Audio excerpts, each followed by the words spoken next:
Kasama sa affidavit ng 18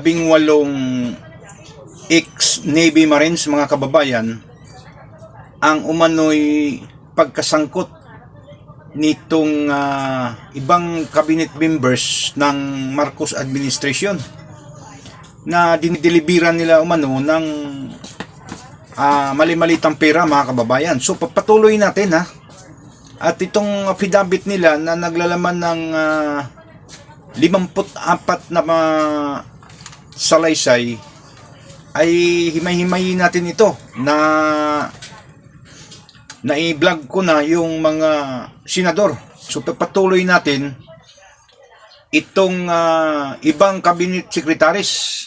Itong si Tube Waupan, nag-deliver umano ito sila ng 2 medium size na malita naglalaman ng pera, mga kababayan, sa basement 3 ng Horizon Homes, Shangri-La. Ang tumanggap umano nito ay si dating Department of Budget and Management Secretary Amina Pangandaman, mga kababayan. Si Amina Pangandaman ngayon ay hindi na bahagi ng kabinete ni Presidente Bongbong Marcos, gawa ng nag-resign ito noong pumutok yung isyu na nag-involve sa pangalan ni dating yumaong Yusek Cabral, mga kababayan. Matatandaan nating halos magkasabay itong tatlo na cabinet secretaries or cabinet members sa executive mismo, sa executive department. Itong DBM, Department of Budget and Management, itong si Amina Pangandaman, yung si Executive Secretary Lucas Bersamin, at yung pamangkin niya na si Adrian Bersamin, mga kababayan. So halos magkasunod lang ito, araw lang ang pagitan, nagre-resign ito. So pumutok itong pangalan ni dating DBM Secretary Amina Pangandaman, mga kababayan, kung saan nagdi-deliver ng 8 medium size na malita doon sa basement 3 ng Horizon Homes, Shangri-La, mga kababayan. So si Amina Pangandaman, mga kababayan, parang hindi nakakabasag ng pinggan yan. Parang tingnan mo, napakabait. Kung totoo itong paratang ng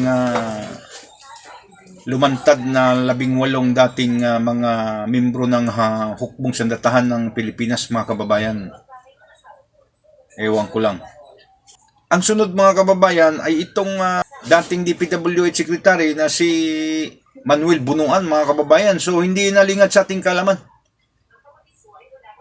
Ikaw ang kalihim, ikaw yung big boss, at ikaw yung pinakamataas sa sangay. Hindi ka makinabang dito. Samantala yung nasa ibaba mo, sila ni Bryce Hernandez, sila ni Yusek Bernardo, sino pa yung mga DPWH na yung iba ngayon, nangakulong na. Nag-deliver din sila itong si Tubi at si Gumban ng 8 malita, isang small size at 7 medium size na mga malita na naglalaman ng limpak-limpak na salapi, mga kababayan. At dinideliver nila ito sa bahay sa Quezon City, bahay ni dating Secretary Manuel Bunuan, mga kababayan. Sangkot din itong si Bucor Chief Gregorio Katapang, mga kababayan. Pero iba itong storya nito ni Katapang, kasi si Katapang ang nag-deliver ng 8 medium size, halo-halo, 8 malita, halo-halo ito, medium at saka large size, na dinideliver nila sa BGC Shangri-La. Naka-pick up umano ito at nilipat doon sa sasakyan mismo ni Saldico, mga kababayan. So kasama nila itong si Tubi at saka si Gumban, mga kababayan. At ang huli, ayon pa sa salaysay nila, at ito si Secretary Anyo, dating nasa kay FPRRD ito. At ngayon alam ko sa ito National Security Advisor ito ng Marcos Administration. Inabutan daw umano ito ng isang medyo tapsing-tapsing ito sa kanya. Medyo naka-paper bag lang, mga kababayan. Naka-paper bag lang.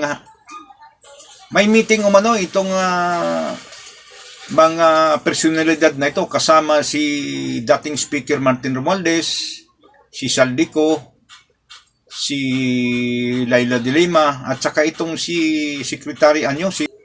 So inabutan umano ito ng isang paper bag, mga kababayan, paper bag na naglalaman ng pera. So medyo pingis itong sa kanya, ayon dito sa salaysay ng mga lumantad na mga dating membro ng Hukbong Sandatahang Pilipinas. So ambag-abangan ninyong sa susunod na mga upload natin, mga kababayan, at himay-himayin natin.